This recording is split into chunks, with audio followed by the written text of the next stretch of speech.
शरणन भगवान महावीर स्वामी के पावन पवित्र श्री चरणों में कोटि से है वंदन।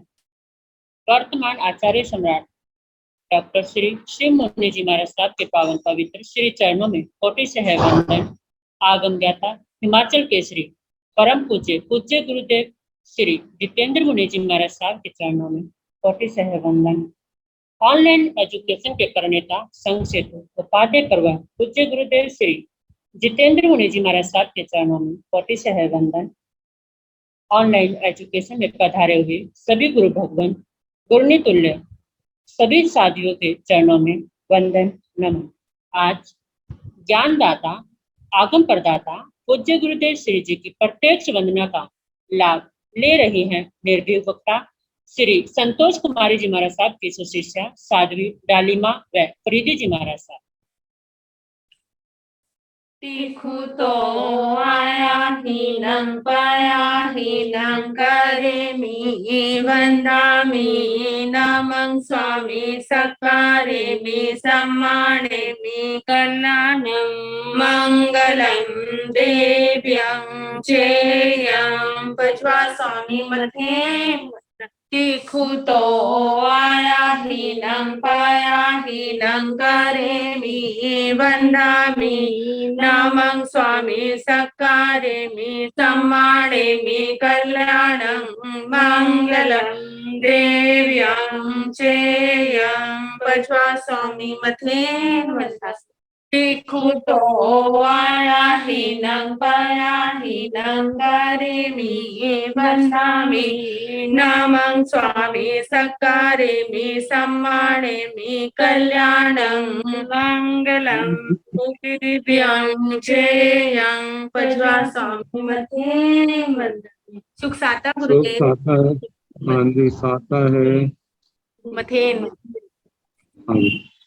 आगम वाचना निरंतर व निर्बाध गति से चलती रहे इस हेतु सभी तपस्वी अपना अपना सहयोग दे रहे हैं। आज की तपस्या दिव्य साधिका श्री रश्मि जी महाराज साहब की सुशिष्या साध्वी श्री शिव प्रज्ञा जी महाराज साहब उपवास। माँ साध्वी श्री जगदीश मती जी महाराज साहब की सुशिष्या दिव्य साधिका उप प्रवर्तनी माँ साध्वी श्री रमेश कुमारी जी महाराज उपवास। प्रवचन भास्कर साध्वी श्री संतोष कुमारी जी महाराज साहब उपवास। करुण तपस्वी माँ साध्वी श्री सोमा जी महाराज साहब उपवास। साध्वी श्री करुणा जी महाराज साहब उपवास। साध्वी श्री समता जी साध्वी श्री समता जी महाराज साहब उपवास। साध्वी श्री सृजना जी महाराज साहब उपवास। महासाध्वी डॉक्टर प्रवीण कुमारी जी महाराज साहब की सुशिष्या साध्वी पितांशी जी महाराज साहब उपवास। साध्वी श्री समता श्रेष्ठ जी महाराज साहब की तरफ से तपस्या। अब हम पूज्य गुरुदेव श्री जी से करबद्ध प्रार्थना करते हैं कि आप अपनी अमृतमय वाणी से हमें कृतार्थ करें। पधारे गुरुदेव मथेन वंदन। सुख सात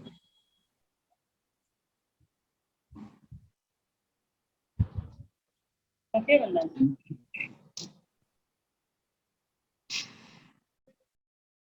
नमो परिहंसाण नमो सिद्धाण नमो आयर्याण नमो ओवधायाण नमो लोये सर्वसाहुणं एको पंच नमोकार सर्वपावपणसनो मंगलानंत संदेशे परमं भवै मंगलम्।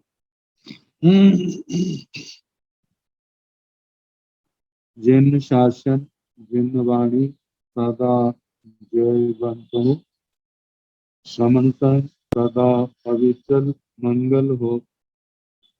मुक्ति को प्राप्त समर्थ भगवान महावीर स्वामी उनकी परम पावन कल्याणी भागवती वाणी वाचक प्रमुख श्री इंद्र ज्योति गौतम आदि गणधर भगवान योग प्रधानाचार्य परम पूज्य श्री सुधर्मा स्वामी जी महाराज उनकी परम पावन पाठ परंपरा वर्तमान आचार्य ज्ञानी योगी परम पूज्य श्री मुनि जी महाराज एवं गुरुजन सबकी पावन कर्ण सोजोमी मेरा अनंत अनंत वंदना नमस्कार।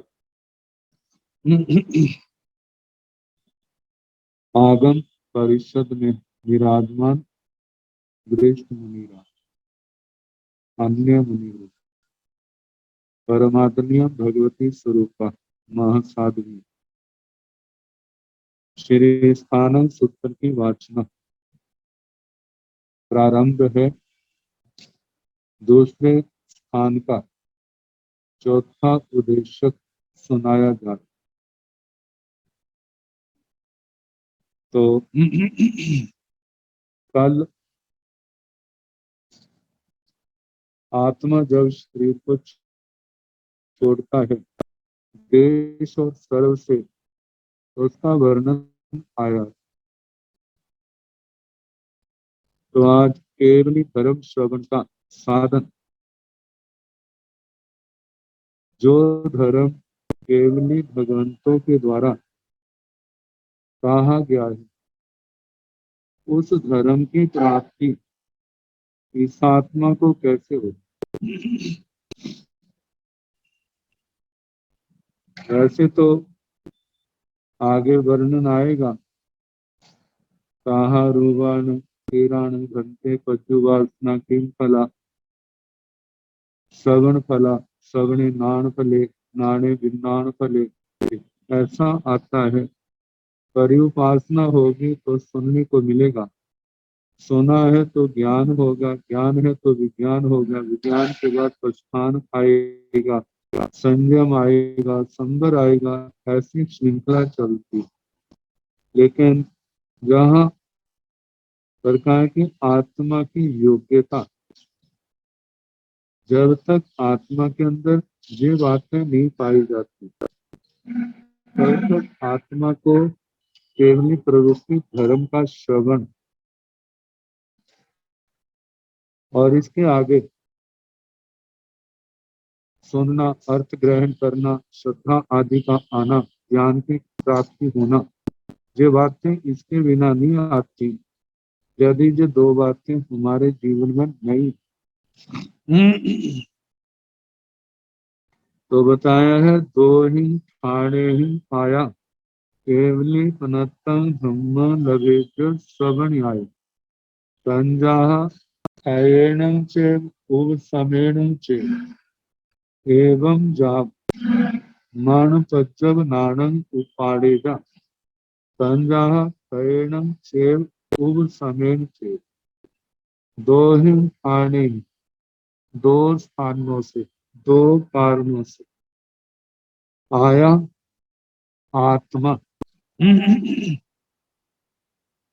केवली पनत्तं धम्म, केवली प्रज्ञात धर्म को, वह धर्म जो केवली भगवंतों के द्वारा, अरिहंत भगवंतों के द्वारा प्रज्ञप्त है, बताया गया है, कहा गया, उस धर्म को लभेत श्रवण, सुनने के रूप में उसको प्राप्त करे। केवली प्रज्ञप्त भगवंतों का जो धर्म है उसको वो सुन सकता है, सुनने का अधिकारी। जो सुनने का अधिकारी होगा वही आत्मा तो आगे बढ़ेगी। तो संजाह, जैसे कि वो दो कारण बताए, क्षयण से उब समेण से, एक तो क्षय और दूसरा उपशम। क्षय का मतलब कर्म प्रकृति का क्षय होना, और उपसमेण का मतलब कर्म प्रकृति का शांत होना। जैसे पानी के अंदर मिट्टी मिली है, घुली हुई है, तो पानी का रंग भी मिट्टी जैसा होता है। लेकिन जब हम फिल्टर आदि के माध्यम से मिट्टी को अलग कर देते हैं और पानी बिल्कुल साफ होता है, तो वह दशा क्षय वाली। और जिस समय मिट्टी मिला पानी किसी बर्तन में हम रख देते हैं, मिट्टी को निकाला तो नहीं, लेकिन बर्तन पड़ा है, धीरे धीरे जो पानी के अंदर मिट्टी मिली है वे सारी की सारी नीचे बैठने लग जाती, और एक समय होता है कि सारी मिट्टी वो पानी बर्तन के तह भाग में बैठ जाती और पानी बिल्कुल स्वच्छ हो जाता है। अब जब पानी स्वच्छ हो गया है, पानी के अंदर क्या है ये भी एहसास होता है और अपना प्रतिबिंब भी स्वच्छ रूप से दिखाई देता है। तो एक पानी तो वह है जहां से मिट्टी निकल गई, और एक पानी वह है कि मिला तो नहीं है मिट्टी उसके अंदर, लेकिन वो नीचे बैठ गई। पानी ऊपर से बिल्कुल साफ है। तो ये ही दोनों अवस्थाएं, क्षय और उपशांत है, वो तो क्षय जैसी, और जो दूसरी है वो उपशम शांत जैसी। और मौनी कर्म की प्रकृतियां हैं 28। तो पहले तो मौनी कर्म की 2 प्रकृतियां आती, दर्शन मोहनीय और चारित्र मोहनी। दर्शन मोहनी कर्म के 3 भेद करते हैं, मिथ्या दर्शन मोहनी, मिश्र दर्शन मोहनी और सम्यक सम्यक दर्शन मोहनी या सम्यक तो मोहनी। तो कहा जाता है जिस समय मिथ्या दर्शन मोहनी कर्म प्रकृति जो आत्मा बांधती रहती, अनादि काल से बांधती रही, तो ऐसे कर्मों के दलिक किस आत्मा के अंदर कितने हैं ये तो केवल ही भगवान।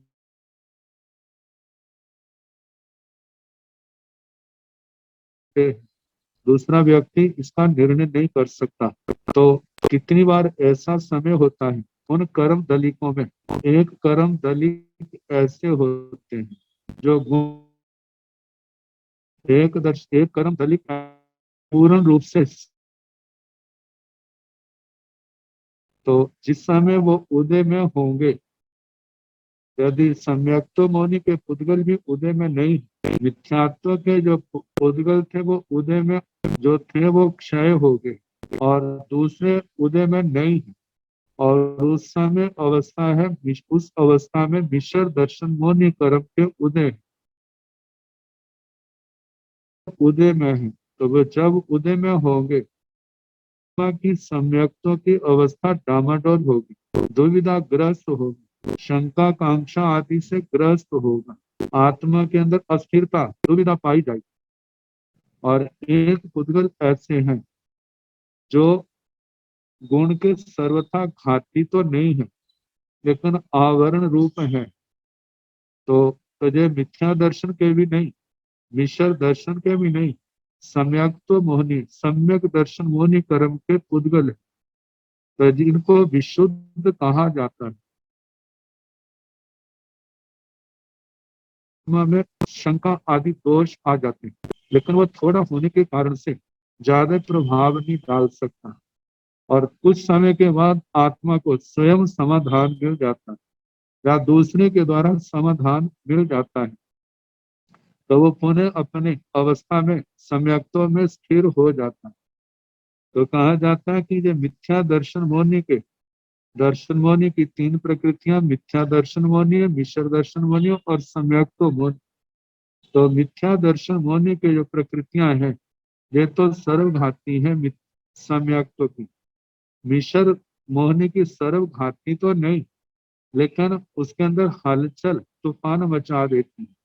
जो सम्यक्तों के प्रति प्रति स्थिरता थी वो डामाडोल स्थिति हो जाती, और सम्यक्तो मोहनी के जो पुद्गल हैं वो आत्मा के इस गुण के घात तो नहीं करते, लेकिन उनका भी एक समय होता है, उस समय के अंदर अंदर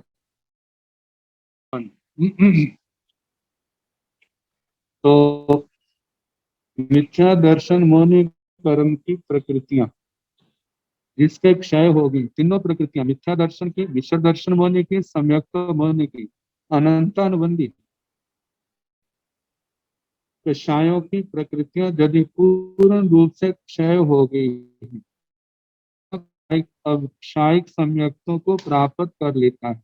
अब ये जो स्थिति आई है तो ये मोहनी कर्म के क्षय से आई है। और जिस समय मिथ्या दर्शन मोहनी जे तो शांत हो, मिश्र दर्शन मोहनी शांत हो जा सत्ता में ना हो, और सम्यक तो मोहनी भी जिस समय शांत हो, उदय में ना हो, तो उस समय आत्मा को उपशम सम्यक्त्व की प्राप्ति होती है। अनंतानुबंधी के कषाय शांत हो, मिथ्या दर्शन मोहनीय, मिश्र दर्शन मोहनीय, सम्यक्त्व मोहनी, जो 7 प्रकृतियां जब शांत होती है तो उस समय आत्मा को औपशमिक सम्यक्त्व की प्राप्ति होती है। तो ये जो गुण है कब मिला? जब क्षायिक सम्यक्त्व है तो वो क्षय क्षय से मिली, 7 कर्म प्रकृतियों के क्षय से मिली है। और जो औपशमिक सम्यक्त्व है वो भी वह इन प्रकृतियों के उपशम भाव से, इनके शांत होने से मिली है, क्योंकि इनमें से कोई भी उदय नहीं है। जब कोई भी उदय नहीं होता तो उपशम सम्यक्त्व की प्राप्ति होती है। कहा जाता है एक तो पहला समय, उस समय उपशम सम्यक्त्व के समय जो अनादि मिथ्या दृष्टि को जब सम्यक्त्व प्राप्त होती है तो कहा जाता है एक समय, तो उस समय उपशम सम्यक्त्व होती है। और 4 बार उपशम श्रेणी जब जीव करता है उस समय उपशम सम्यक्त्व प्राप्त होती है। और उसके बाद जो है आत्मा मतलब क्षायिक सम्यक्त्व की ओर बढ़ती है। तो कहा कि जिस समय आत्मा जो है केवली प्रज्ञाप्त धर्म, ये आत्मा को श्रवण मिलेगा तो ये कब मिलेगा? जब आत्मा ने या तो मोनि कर्म के क्षय से मिलेगा, और वो जो प्रकृतियां बाधक हैं उनके क्षय से मिलेगा। और जहाँ उनके शांत हैं, जब बिल्कुल शांत मिट्टी की तरह शांत नीचे बैठ गई है, उदय में नहीं है, उस समय मिलेगा। तो इसलिए कहा क्षय और उपशम, इन 2 बातों से आत्मा को केवली प्रज्ञाप्त धर्म की प्राप्ति होती है। जो कहा जाता है धर्म पुण्योदय से मिलता है, इसको हम व्यवहारिक भाषा में कहते हैं। सिद्धांतिक भाषा जो है वो मोनि कर्म के क्षोपशम क्षय और उपशम से ही आत्मा आगे बढ़ता है। जैसे कहा जाता है सम्यक्त्व की प्राप्ति के लिए 7 कर्म प्रकृतियों का क्षोपशम होना, क्षय उपशम होना जरूरी है। और जब इन 7 के साथ अप्रत्याख्यानी अप्रत्याख्यानी कषाय शांत जा क्षय होते हैं तो आत्मा के देश विरक्ति के द्वार खुलते हैं। आत्मा को देश विरक्ति की प्राप्ति की संभावना होती है। 11 के साथ प्रत्याख्याना वर्ण शायद शांत हो जाए या क्षय हो जाए तो आत्मा के लिए साधु जीवन के द्वार खुलते हैं। आत्मा के अंदर साधु जीवन आ सकता है। और यदि ऐसे इन कषायों का उदय है तो साधु जीवन द्रव्य से तो आने में कोई विशेषता नहीं है, लेकिन भाव से आत्मा के अंदर वो साधुता नहीं आएगी।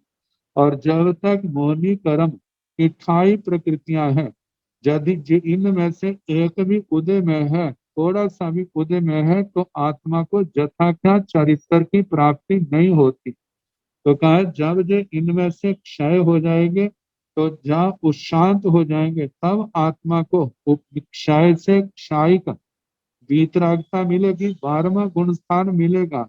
और होंगे तो 11वां गुण स्थान मिलेगा। तो इस प्रकार कहा कि पहले केवली प्रज्ञाप्त धर्म का श्रवण एवं झाव मन पच्चव नाणं, इस प्रकार मन पर ज्ञान तक उपाड़ेना, मन पर ज्ञान को पैदा करे। तंजहा क्षयण चे उप समेण चे, इन कर्मों के क्षय से जहाँ उपशम भाव से मन पर ज्ञान तक, ये पहले बातें आ चुकी हैं। जैसे श्रवण करेगा तो आत्मा को श्रद्धा आएगी। जब श्रद्धा कैसे आएगी? जब मोहनी कर्म का क्षय होगा, जब उपशम होगा, और उसके आगे सम्यक्त्व के बाद आत्मा प्रव्रजित होता है। तो प्रव्रजित भी जब ये प्रकृतियां क्षय होंगी या शांत होंगी तो उस समय आत्मा को जो प्रव्रज्ञा दीक्षित अवस्था साधु जीवन आ सकता है। और जीवन में यदि ब्रह्मचर्य का पालन करना है तो वह भी क्षय और उपशम से ही संभव है। जिनका मोहनी कर्म का क्षय नहीं है या चर्य की प्राप्ति भी नहीं होगी। यदि मानो कोई कैसे प्रभाव के मोहिनी कर्म का प्रबल उदय है, जब संयम भी जो है मोहिनी कर्म का जब आलम नहीं कर सकेगा, कषायों के विकारों की उग्रता उसको संयम अवस्था में स्थिर नहीं रहने देगी। तो इसलिए कहा जाता है जीवन में संयम भी आता है तो इन कर्मों के क्षय से जहाँ उपशम भाव से आता है। आगे आत्मा में संबर की अवस्था है, वह भी कर्म के क्षय से जहाँ क्षय और उपशम से ही आती है।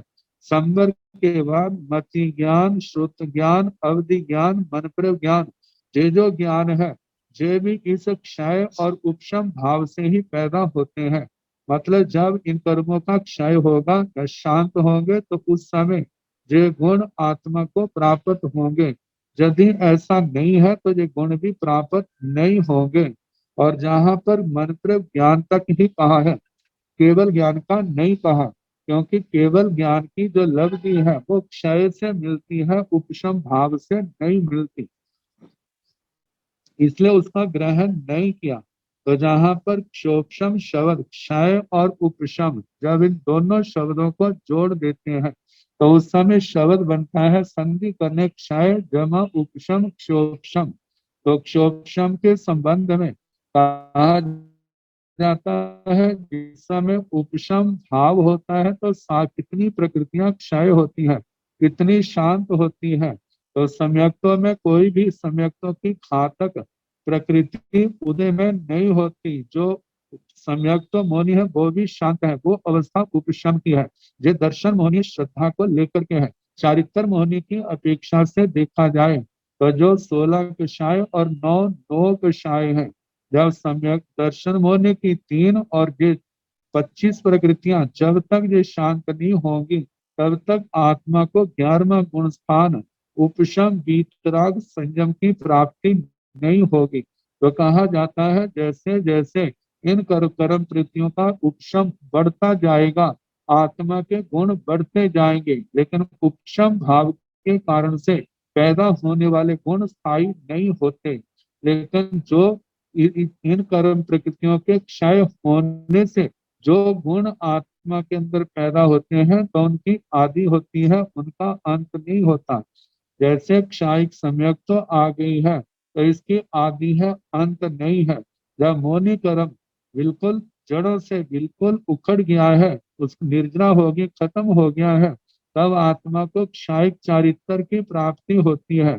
उसकी भी आदि है, उसका अंत नहीं है, सदा बना रहता है। लेकिन उपशम भाव से जो बना है, जब तक उपशम भाव रहेगा तब तक वह गुण रहेंगे, लेकिन जब उपशम भाव नष्ट होगा, उदय भाव आएगा, तो उपशम भाव के कारण से जो गुण पैदा हुआ है वह क्या हो जाएगा, नष्ट हो जाएगा। तो कहा जाता है क्षय और उपशम से ये आत्मा में गुण पैदा होते हैं। तो एक अवस्था श्रद्धा की और चारित्र की क्षोक्षम अवस्था होती है। कहा जाता है आत्मा के अंदर कर्म तो सभी प्रकार के हैं, जिनके सभी प्रकार के हैं तो उनके ऐसी स्थिति होती है जो सर्वघाती स्थितियां होती हैं।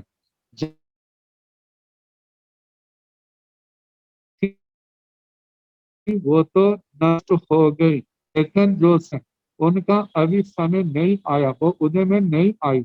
लेकिन बीच में जो समय है उस समय सर्वघाती का तो उदय नहीं है, लेकिन देश घाती का उदय है। तो कहा देश घाती जो है वो गुण का मूल रूप से नाश नहीं करती, उसका उस समय वो क्योंकि देश घाती प्रकृतियां जो है वो कमजोर होने के कारण से गुण का नाश नहीं कर सकती। तो गुण आत्मा के अंदर प्रकट हो जाता है। जैसे कमरे के अंदर प्रकाश तो बहुत है लेकिन चारों ओर दीवार है, लेकिन जहां पर झरोखा होता है वहां पर पर्दा पतला होने के कारण से वह अंदर का प्रकाश जो है बाहर निकल आता है। इसी प्रकार सम्यक्त्व या चारित्र ऐसी बातें नहीं है जो बाहर से आती हो, ये आत्मा का गुण है। लेकिन जब इसके आवरण करने वाले जो दोष हैं जब वो हल्के पड़ जाते हैं, जब तो प्रगाढ़ हो तो वो गुण बाहर प्रकट नहीं होगा। लेकिन जब वो पर्दे आवरण पतले पड़ जाते हैं तो जैसे पर्दा पतला है तो अंदर का प्रकाश बाहर आ जाता है, पर्दा प्रगाढ़ आले पड़ते हैं। सर्वघाती प्रकृति और दूसरी अभी उदय में नहीं आई, तो जो नष्ट हुई है उनसे लेकर के जब तक दूसरी उदय में नहीं आई तब तक का जो समय है वो क्षोभम काल है। मतलब सर्वघाती का नाश हो गया, जो दूसरा उदय में आई नहीं है, बीच में जो उदय में है वह गुण का पूर्ण रूप से नाश नहीं कर सकती, तो ऐसी अवस्था जो होती है उसको क्षोभम काल कहा जाता है। तो सम्यक्त्व का है तो वो सम्यक्त क्षायोक्षमिक होगी। यदि ज्ञान आदि का है तो ज्ञान भी उनका क्षायोक्षमिक होगा। तो इस प्रकार इन दो बातों का वर्णन आया है, क्षय और उपशम।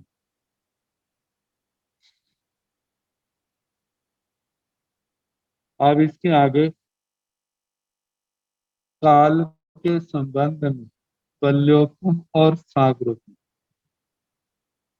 दो भी है। अधोगमीय पणक्ते, अधोपमिक काल दो प्रकार का है। अद्धा उपमिक, अद्धा जमा उपमिक, अधोपमिक। क्योंकि पहले बताया था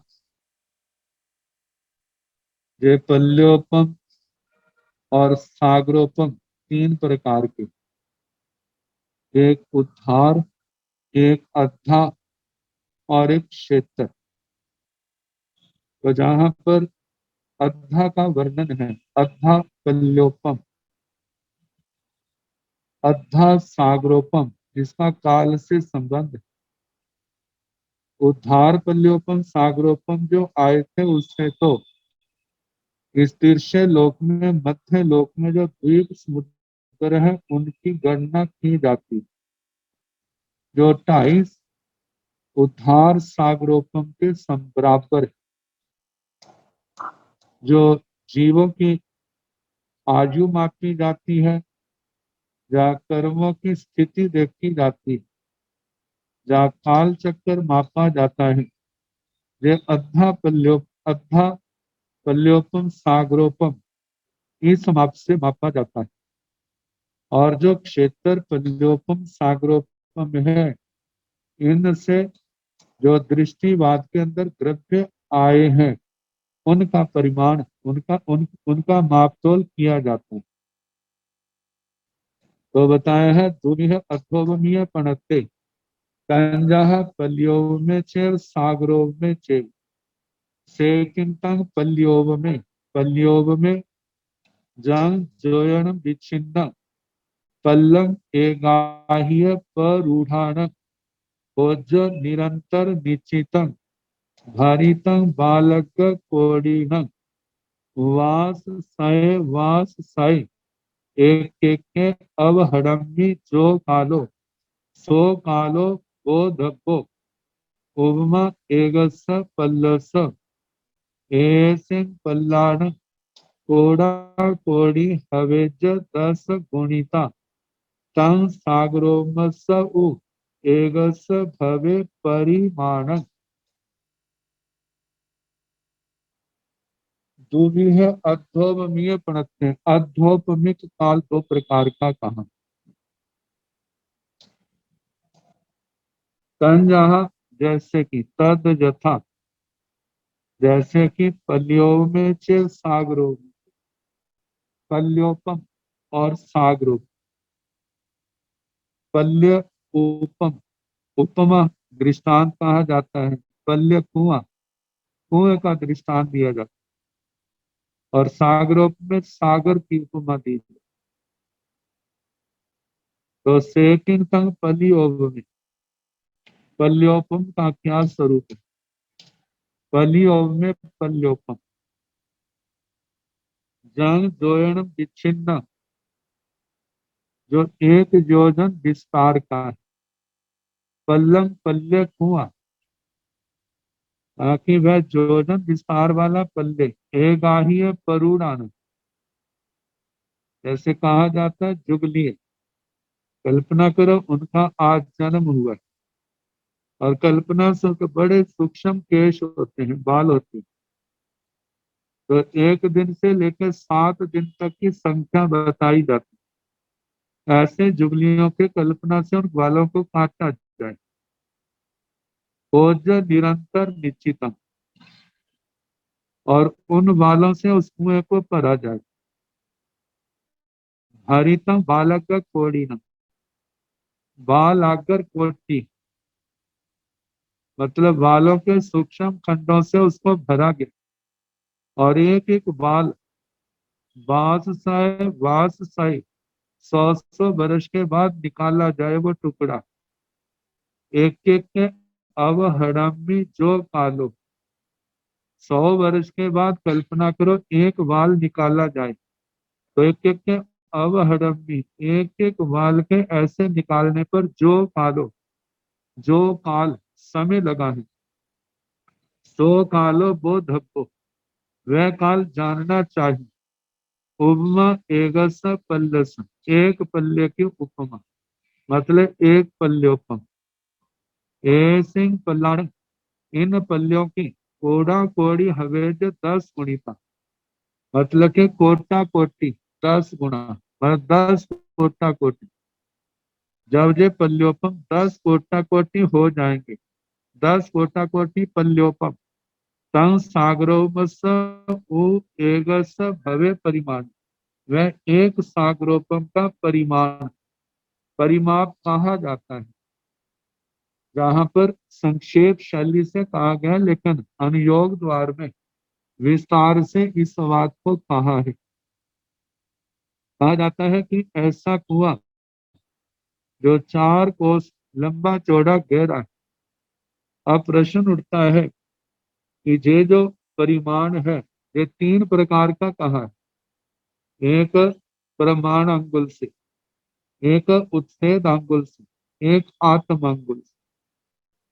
तो जहां पर ये कुआं कौन सा लेना, प्रमाण अंगुल वाला लेना है, आत्मांगुल वाला लेना है, जहाँ उच्छेद अंगुल वाला लेना है। आगम के अंदर ऐसा कोई स्पष्ट नहीं है जिससे ये लगे कि ये प्रमाण अंगुल का है, या उच्छेद अंगुल का है, या आत्म अंगुल का है। तो जहां पर प्राचीन ग्रंथों की टीकाओं का ही सहारा लिया जाता है, उनके पास क्या नहीं, पास साथ से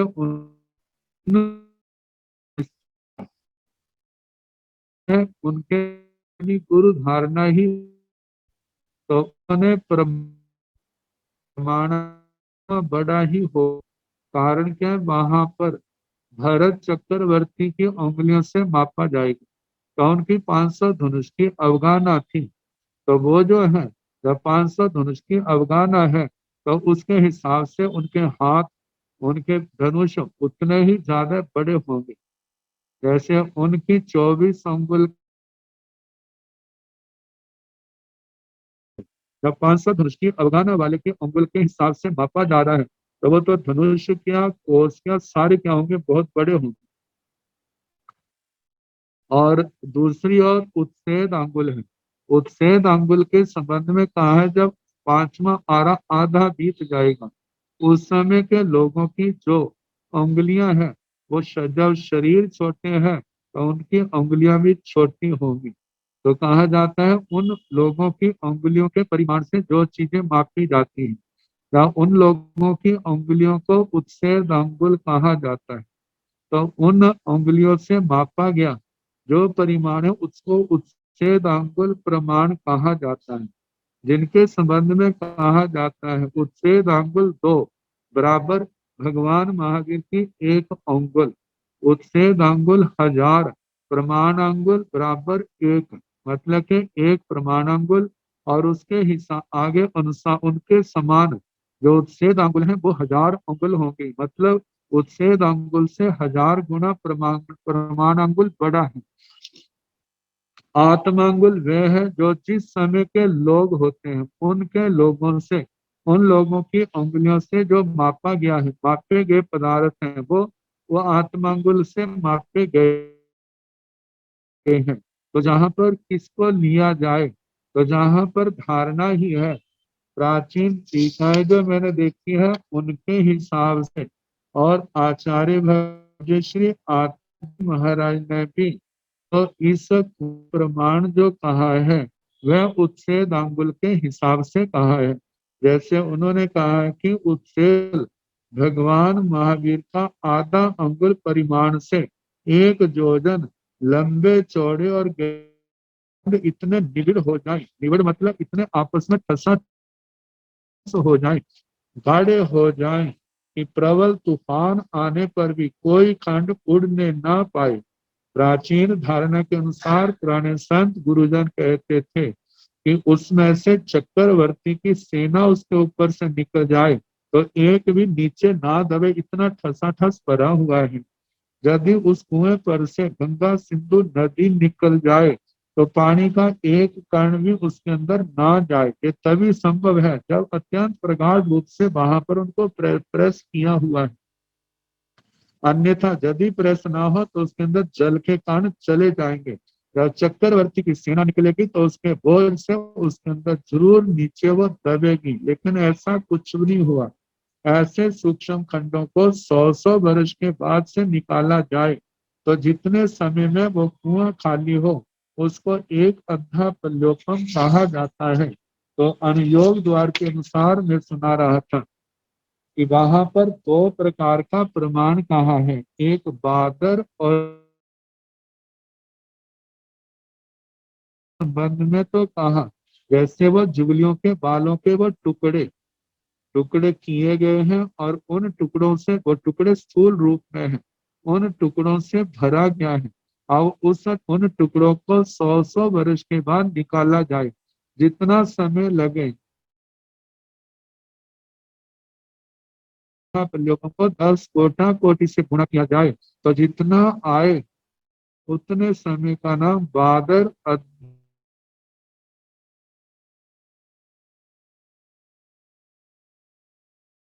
और तो व्यवहार में इसका कोई प्रयोजन नहीं है, लेकिन सूक्ष्म को जो हमने समझाना है उसको समझने में सहायक है ना। हम छोटे से छोटा अंश देखा जाए भी कल्पना से असंख्यात टुकड़े करने हैं।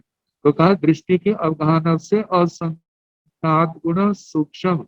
तो इसके संबंध में प्राचीन आचार्यों का मत है कि ऐसी गुण सूक्ष्म और सूक्ष्म प्रपन्नक जीवन से असंख्यात गुण स्थूल है। तो कहा ऐसी अवगाहना वाले जो छोटे छोटे बाल होंगे उन टुकड़ों से कल्पना से उस कुएं को ठस भरना है।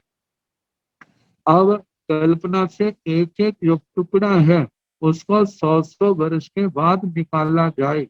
यदि ऐसे निकालते जाए जब एक भी अंश उसमें नहीं रहेगा, सारे निकल जाएंगे, तो इनको निकालने में जितना समय लगा है उसको सूक्ष्म अध्यापल्योपम के नाम से कहा जाता है। और कहा कि ऐसे सूक्ष्म अध्यापल्योपमों के 10 कोटा कोटि से गुणा की जाए तो 10 कोटा कोटि सूक्ष्म अद्धा प्रलोपमों का एक अद्धा सूक्ष्म अद्धा सागरोपम होता है। तो कहा है कि इस परिमाण का प्रयोजन क्या है, इससे जीवों की आयु मापी जाती है। जीव ने जो कर्म बांधे हैं राग द्वेष आदि के कारण से उन कर्मों की स्थिति मापी जाती है। 8 कर्मों में किस कर्म की कितनी स्थिति है वो इसी परिमाण से मापी जाती है। तो कहा जाता है इस प्रकार ये अध्यात्मिक काल अधोपमिक काल जो है वह 2 प्रकार का है, एक पल्योपम और एक सागरोपम। तो पल्योपम का जो पल्योपम और सागरोपम का स्वरूप बताया।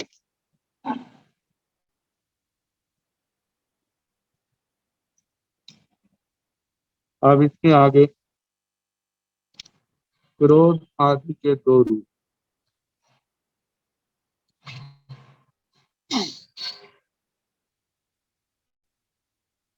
दो भी कोहे पनते तन जहाँ आए बैठिए छे पर बैठिए छे एवं नेरैयाण जाव बेमानियाण एवं जाव मिच्छा दंशन सल्ले दुरीह कोहे पणत्ते। क्रोध दो प्रकार का कहा, स्थान स्थान पर अलग अलग अपेक्षा से। वैसे ये भी आता है क्रोध चार प्रकार का, अनंतानुबंधी का, अप्रत्याख्यानी का, प्रत्याख्यानी का और संज्वलन का। सब अलग अलग अपेक्षा भेद है। जहां पर जो दो प्रकार का कहा है, जो उत्पत्ति की अपेक्षा से कहा कि क्रोध दो प्रकार का कहा है। तंजहा जैसे कि आय पैठिए जे, पर पैठित, आत्म प्रतिष्ठित, और दूसरा है पर प्रतिष्ठित। जहाँ आत्म प्रतिष्ठित और पर प्रतिष्ठित को लेकर के जो वर्णन किया है, आत्म प्रतिष्ठित वह है जो स्वयं के ऊपर अपना क्रोध मोह तो उदय है ही, उस क्रोध की उत्पत्ति में दूसरा व्यक्ति, दूसरी कोई पदार्थ निमित्त नहीं होती। उसमें स्वयं अपनी भूल, अपनी अज्ञानता, अपनी नादानी ही उसमें कारण होती है। जब क्रोध अपने अंदर पैदा होता है, एक तो ये कारण, तो जो स्वतः पैदा होता है अपना ही, जिस क्रोध की उत्पत्ति में स्वयं कारण होता है, वो तो है आत्म प्रतिष्ठित। और जिस क्रोध की उत्पत्ति में स्वयं कारण तो नहीं है, लेकिन दूसरा व्यक्ति है, दूसरे के द्वारा की गई भूल भी हो सकती है, दूसरे के द्वारा किया गया दुर्व्यवहार भी हो सकता है। जिस क्रोध के उत्पन्न होने में दूसरा व्यक्ति हो चाहे पदार्थ हो कारण है, तो उस क्रोध को कहा है पर प्रतिष्ठित। आत्म प्रतिष्ठित और पर प्रतिष्ठित, जहाँ स्वयं कारण है क्रोध की उत्पत्ति में, तो वो आत्म प्रतिष्ठित है। जहाँ पर दूसरा व्यक्ति, दूसरा पदार्थ कारण है, तो वो पर प्रतिष्ठित है। जैसे जो क्रोध का कहा, ये तो सामान्य अलाप कहा, दो प्रकार का क्रोध, आत्म प्रतिष्ठित और पर प्रतिष्ठित। अब दंडकों के अनुसार कहा है, 24 दंडक हैं, इनमें पहला नारकियों का दंडक और 24वां जो है वो बेमानिकों का है।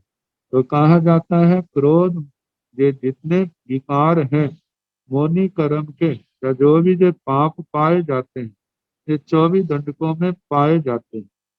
तो इनमें कहा कि जैसे ये दो प्रकार का क्रोध एवं निर्याण जा बेमानियान, ऐसे क्रोध नारकियों को भी आता है।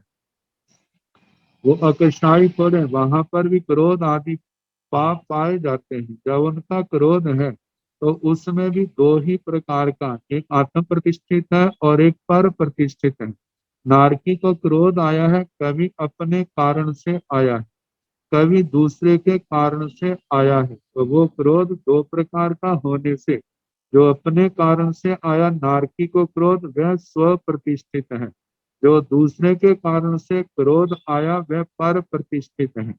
ऐसे नारकियों का कहा चा बेमानियाना, ऐसे बेमानिकों तक 24 के 24 दंडकों को कहना। ऐसे असुर कुमार हैं, वहां पर भी क्रोध है, तो एक आत्म प्रतिष्ठित है, एक पर प्रतिष्ठित है, एक अपने कारण से पैदा हुआ, एक दूसरे के कारण से। ऐसे नाग कुमारों से लेकर के स्तनिक कुमारों तक, ये 10 भवन पतियों का कहना। अब इसके आगे 5 स्थावर है। 5 स्थावर जो है इतने सूक्ष्म है, कहा कि उनके भावों का तो हमें बोध नहीं होता, उनके भाव हमारे से नहीं पकड़े जाते। लेकिन वो जीव अकशाई तो नहीं है, कषाय तो उनके अंदर भी है, लेकिन केवली भगवंत अतिशय ज्ञानी परमावधि ज्ञानी जो उनका साक्षात करते हैं, उनसे वो ओझल नहीं है। तो केवल ज्ञानियों ने जैसे देखा, नारकियों में भवनपति, देवों में क्रोध या दूसरे दंडकों में क्रोध प्रकट रूप में दो कारण है। ऐसे ही कहा पृथ्वी का एक जीव जो है उनमें भी क्रोध होता है, लेकिन वो स्थूल लक्षण नहीं है, लेकिन जो जितना उदय है तो उस उदय में भी दो कारण है। एक तो जहाँ स्वयं कारण होता है और एक क्रोध के पीछे दूसरा कारण होता है। तो पृथ्वी काय, आप काय, तेजस काय, वायु काय, वनस्पति काय, कहा जाता है इन सब में एक अपने कारण से उत्पन्न होने वाला क्रोध, दूसरा दूसरे के कारण से होने वाला क्रोध। तो इस प्रकार दो प्रकार का क्रोध इनके अंदर भी पाया जाता है। इसी प्रकार द्विंद्रिय जीव, उनके अंदर भी क्रोध होता है, एक अपने कारण से एक दूसरे के कारण से। जैसे हम देखते हैं त्रिंद्रिय जीव है, कीड़ियां कीड़ियां कीड़े आदि जो है, कई बार जो है उनका क्रोध मतलब कि अपने कारण से तो हमें महसूस नहीं होता, लेकिन जो दूसरे के कारण से है, यदि कोई सामने आ जाए तो कैसे वो काटने के लिए भागते हैं, कैसे गुस्से में आकर के जैसे हमला करते हैं। ऐसे ही कहा जाता है इसमें मधुमक्खियां आदि और कीड़ियां आदि जो है, बिच्छू आदि है, इनका पर प्रतिष्ठित क्रोध तो स्वयं ऐसा देखने में आ जाता है। तो कहा जाता है ऐसे ही दो इंद्रिय जीवों में, तीन इंद्रिय जीवों में, चार इंद्रिय जीवों में भी दो प्रकार का क्रोध है। एक आत्म प्रतिष्ठित है, एक पर प्रतिष्ठित है। इसी प्रकार पंचेंद्रिय त्रिंचों में भी दो प्रकार का क्रोध, एक आत्म प्रतिष्ठित और एक पर प्रतिष्ठित। इसके आगे मनुष्यों के संबंध में भी ऐसे कहना दो प्रकार का क्रोध, ऐसे व्यंतर देव देवियों का, ज्योतिषी देव देवियों का, वैमानिक देव देवियों के अंदर भी जो क्रोध पाया जाता है वह भी दो प्रकार का है, एक आत्म प्रतिष्ठित और एक पर प्रतिष्ठित।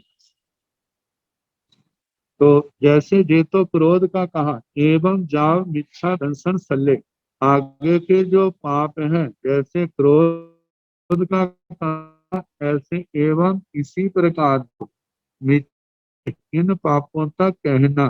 जैसे क्रोध दो प्रकार का, आत्म प्रतिष्ठित और पर प्रतिष्ठित, ऐसे मान के संबंध में भी कहना, एक आत्म प्रतिष्ठित है, एक पर प्रतिष्ठित है। एक अपने अंदर मान के भाव जिसके अंदर अपन स्वयं कारण है, और एक मान के कारण से दूसरे के द्वारा की गई प्रशंसा, दूसरे के द्वारा दिया गया सम्मान, वो जो है वो पर प्रतिष्ठित है। तो मतलब इसको हम ऐसे भी कह सकते हैं, एक तो ऐसा है कि जो अपनी मेहनत से अर्जित है, और एक ऐसा सम्मान है जो दूसरे के द्वारा, दूसरे ने किसी बात को देख करके अपनी ओर से दिया गया है। तो कहा है जब आत्मा के अंदर मान के भाव पैदा, अहंकार के भाव पैदा होते हैं, मद के भाव पैदा होते हैं, तो एक जगह कहीं तो स्वयं ही कारण होता है और कहीं मद के लिए दूसरा कारण बनता है। तो इस प्रकार मद भी दो प्रकार का, अभिमान आत्म प्रतिष्ठित पर प्रतिष्ठित। तो जैसे दो प्रकार का मद कहा, तो वैसे नारकियों से लेके विमानिकों तक इन भावों को भी कहना, सबके अंदर दो प्रकार का ही पाया जाता है, एक आत्म प्रतिष्ठित और एक पर प्रतिष्ठित। जैसे क्रोध मान का कहा, ऐसे माया का, ऐसे लोभ का, राग का, द्वेष का, ये स्व प्रतिष्ठित पर प्रतिष्ठित। ऐसे कलह का, कलह में कहीं पर ऐसे स्व प्रतिष्ठित पर प्रतिष्ठित। अपनी असहनशीलता के कारण से कलह का वातावरण बनना, एक कलह का दूसरा व्यक्ति कारण बन रहा है। तो जहाँ स्वतः स्वयं कारण है तो वो आत्म प्रतिष्ठित है, जहाँ पर दूसरा कारण है वो पर प्रतिष्ठित कलह है। ऐसे अभ्याख्यान, दूसरे के ऊपर झूठा दोषारोपण लगाना, एक स्वयं अपने ही विकारों से प्रेरित होकर दूसरे पर झूठा रोपण दोषारोपण लगा रहा है, और एक दूसरे की प्रेरणा के कारण से झूठा दोषारोपण अभ्याख्यान कर लगा रहा है। तो कहा है कि ऐसे ये दोनों कारणों से स्व प्रतिष्ठित आत्म प्रतिष्ठित हुए। ऐसे पैशून्य के संबंध में, पर परिवाद के संबंध में, रति अरति के कारण के संबंध में, माया मृषा के संबंध में, एक मिथ्या दर्शन शल्य मिथ्यात्व के संबंध में स्व प्रतिष्ठित और पर प्रतिष्ठित। जहाँ पर इनकी इन दोषों की प्रवृत्ति में हम स्वयं कारण होते हैं, तो वो वह जो है स्व प्रतिष्ठित है, जहाँ दूसरा कारण बनता है वह पर प्रतिष्ठित है।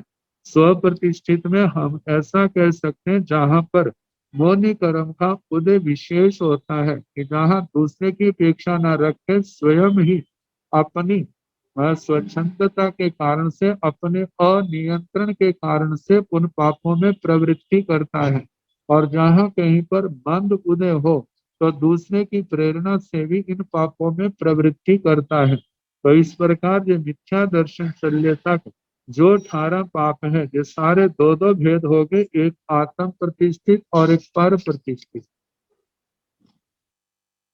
अब इसके आगे दो भी यहाँ संसार समावन्नगा जीवा पणता तन जहा तसा चेव थावरा चेव दोविहा सव जीवा पणता तन जहा सिद्धा चेव असिद्धा चेव दोविहा सव जीवा पणता तन जहा स इंडिया चेव अनिंडिया चेव एवं ऐसा गाहा पासे अब्बा जाल स शरीरी चेव अशरीरी चेव सिद्ध स इंद्रिय काय जोगे वे कसाय लेसाय नान उव ओगा हारे भासक चरिमेय स शरीरी। अब इसके संबंध में समय लग जाएगा, तो इसका सोमवार को जैसा अवसर होगा इस सूत्र को कराने का प्रयास किया जाएगा। नमो अरिहंताण नमो सिद्धाण नमो आयरियाण नमो ओवधायाण नमो लोये संसाहुण एसो पंच नमो कारो सव पाव प्रणतनो मंगलानंद संजय सिंह पड़मं हवाई मंगलम श्री तारी मंगलम हरिहंता मंगलम सिद्धा मंगलम साहो मंगलम केवली मनाथो धम्मो मंगलम तथारी लोकोत्तमा अरिहंता लोकोत्तमा सिद्धा लोकोत्तमा साहो लोकोत्तमा केवली मनाथो धम्मो लोकोत्तमो चतारी शरणं प्रवज्यामि अरिहन्ते शरणं प्रवज्यामि सिद्धे शरणं प्रवज्यामि साहुं शरणं प्रवज्यामि केवली मनाथं धम्मं शरणं प्रवज्यामि। चार शरण सुख करने दुख करने मंगल करने और शरणा नहीं कोय जो भाव प्राणी आश्रय अक्षय सबको यथा योग्य वंदना सुख साधु।